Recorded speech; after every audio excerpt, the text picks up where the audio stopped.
చాలామంది డబ్బు విషయంలో డబ్బు ఇవ్వలేదని లేదా ఇచ్చిన డబ్బు తిరిగి అడిగానని చెప్పి నన్ను వదిలేసిపోయిన వాళ్ళు ఉన్నారు, నన్ను వదులుకున్న వాళ్ళు ఉన్నారు. కానీ నేనెప్పుడు ఎవరిని వదులుకోలేదు. అడిగితే తప్పు అంటే అది ఎంతవరకు న్యాయమో నాకే తెలియదు.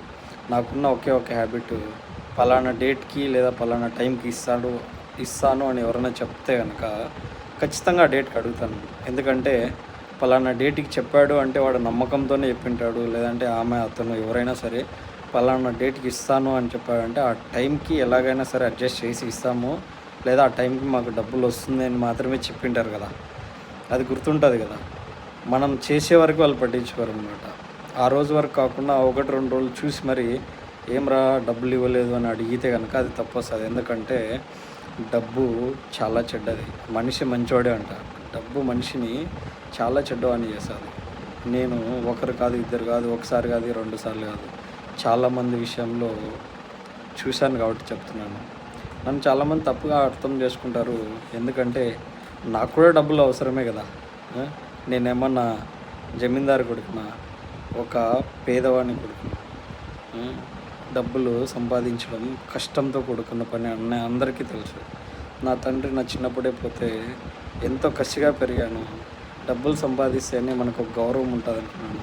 నాలా కష్టపడుతున్న స్నేహితులు కానీ, బంధువులు కానీ ఎవరైనా సరే కనిపిస్తే వాళ్ళకి రూపాయి సాయం చేయాలని ఎప్పుడైనా నేను అనుకున్నాను. కానీ రూపాయి నేను పోగొట్టుకున్నాను, కానీ రూపాయి ఎవరి దగ్గర నేను తీసుకోలేదు. తీసుకున్నా కూడా నాకు టెన్షన్ వచ్చేస్తుంది. 10,000 తీసుకున్నా, రూ. 10 తీసుకున్నా, అరే వాడికి ఇయ్యాలని ఇచ్చేయాలనిపిస్తుంది. ఇచ్చేస్తా కూడా. నేనెప్పుడు మిస్ చేయను.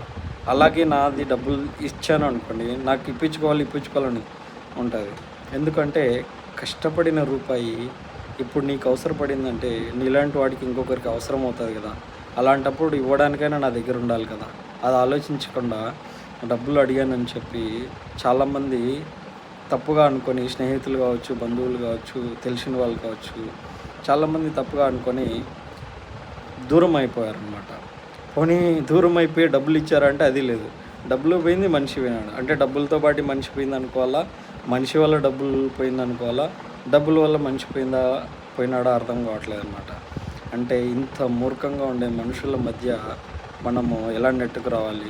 అరే భాయ్, ఈరోజు నువ్వు 10,000 తీసుకున్నావు, రేపు ఇవ్వు. కష్టపడి సంపాదించి ఇచ్చినట్టుదే కదా! నువ్వు ఇవ్వు, నీకు ఒక వాల్యూ ఉంటుంది. అరే వీడు చెప్పిన టైంకి ఇచ్చినాడు, వీడురా నిజమైన వాడు, వీడికి విలువలు ఉన్నాయి అని అనుకుంటాడు. మళ్ళీ ఇంకొక రోజు అవసరం ఉన్న రోజు నీకు ఇవ్వాలన్నా కూడా, నిజంగా అవసరం ఉన్నా కూడా, వీడు ముందు డబ్బులు ఇవ్వలేలే, వీనికి ఏందిరా ఇచ్చేది అని అనిపించేటట్టు ఉండకూడదు.